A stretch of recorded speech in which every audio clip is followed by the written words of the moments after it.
Hi guys! Today how to use cycling mode in Google Maps. First, unlock your phone and open the Google Maps app. Once it opens, wait a few seconds so the map loads properly. Now look at the top of the screen where the search bar is visible. This is where everything starts, so we will use it to find our location.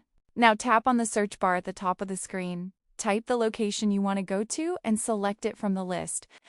After selecting, Google Maps will show that location on the map.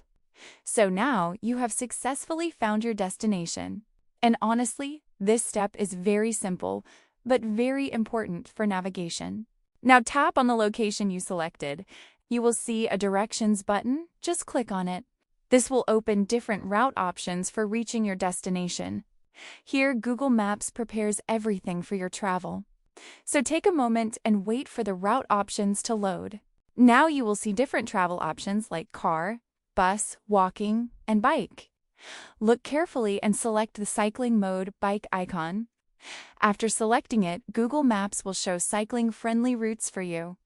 If cycling mode is not available, it may not be supported in your area. But if it is available, it will give you the best and safest cycling path.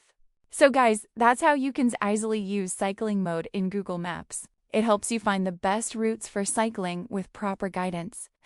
If this helped you, make sure to subscribe and comment for more useful tutorials.